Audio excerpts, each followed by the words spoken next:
हर महीने की पहली तारीख की तरह 1 अक्टूबर से भी कई नियम बदलने जा रहे हैं। इन बदलावों का सीधा सीधा असर आपके महीने के बजट पर पड़ेगा। कुछ बदलाव आपको राहत देने वाले हैं, जबकि कुछ बदलावों से आपकी जेब पर बोझ बढ़ने वाला है। तो इन बदलावों पर गौर करें और इन्हें समझने के बाद ही अपने महीने भर का बजट तैयार करें।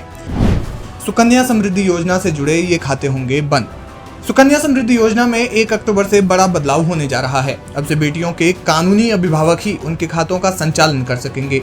नए नियम के मुताबिक अगर किसी शख्स द्वारा बेटी का सुकन्या समृद्धि योजना का खाता खोला गया है और वह कानूनी तौर पर उसका अभिभावक नहीं है, ऐसे में उन्हें यह अकाउंट बेटी के कानूनी अभिभावक या माता पिता को ट्रांसफर करना होगा। नए नियमों के मुताबिक केवल कानूनी अभिभावक या प्राकृतिक माता पिता ही सुकन्या समृद्धि योजना के तहत खाते खोल और बंद कर सकते हैं। इसके तहत अगर 2 से अधिक खाते खोले जाते हैं तो अन्य अतिरिक्त खाते बंद कर दिए जाएंगे। HDFC credit card reward points को रिडीम करने की सीमा निर्धारित।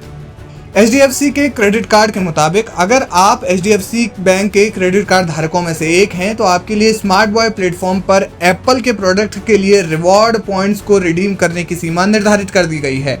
अब से कार्ड धारक महीने में केवल एक बार ही इन रिवॉर्ड पॉइंट्स का इस्तेमाल कर पाएंगे।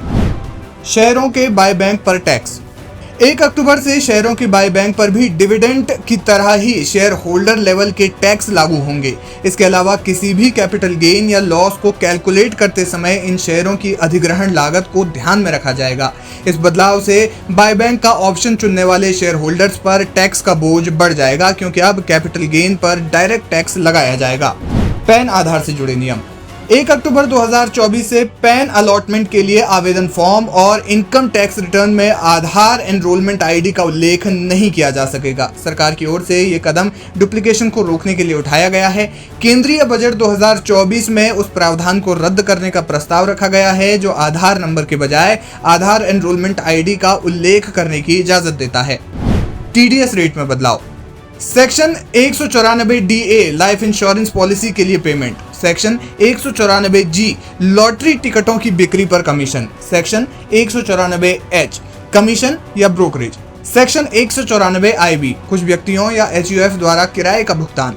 सेक्शन 194M कुछ व्यक्तियों या HUF द्वारा कुछ रकम का भुगतान। Section 194F mutual fund unit की रीपर्चेज या UTI से संबंधित भुगतान। Section 19DA, section 194H, section 194IB और सेक्शन 194M के तहत भुगतान के लिए TDS दरें कम कर दी गई है। अब इन सेक्शन के लिए TDS दर 5% से घटकर 2% कर दी गई है। वहीं ई-कॉमर्स ऑपरेटरों के लिए TDS रेट 1% से घटाकर 0.1% फोकस करने वाले सेक्शन 194F को 1 अक्टूबर 2024 से हटाने का प्रस्ताव है। LPG सिलेंडर की कीमतों में बदलाव। 1 अक्टूबर 2024 से LPG सिलेंडर की नई कीमतें जारी होने की संभावना है। LPG सरकारी तेल कंपनियां हर महीने की पहली तारीख को इसकी कीमतों में बदलाव करती हैं। ऐसे में 1 अक्टूबर 2024 से LPG सिलेंडर की नई कीमतें जारी होने की संभावना है।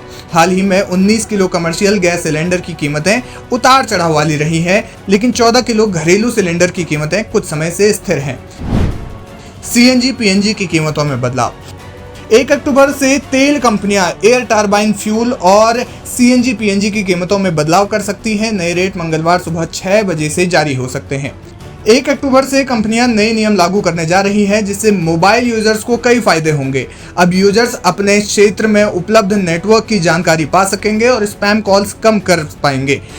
पहले ये नियम 1 सितंबर से लागू किए जाने थे, लेकिन TRAI की तरफ से इसे 1 महीने के लिए बढ़ा दिया गया था। अक्टूबर में 15 दिन बैंकों की छुट्टियां। भारतीय रिजर्व बैंक की ऑफिशियल वेबसाइट पर दी गई जानकारी के मुताबिक अक्टूबर में कुल 15 दिन बैंकों की छुट्टियां रहने वाली हैं। इसमें गांधी जयंती और दुर्गा पूजा से लेकर बैंकों में होने वाली साप्ताहिक छुट्टियां भी शामिल हैं। बता दें कि इस महीने में 2 शनिवार और 4 रविवार के दिन बैंक में छुट्टियां हैं।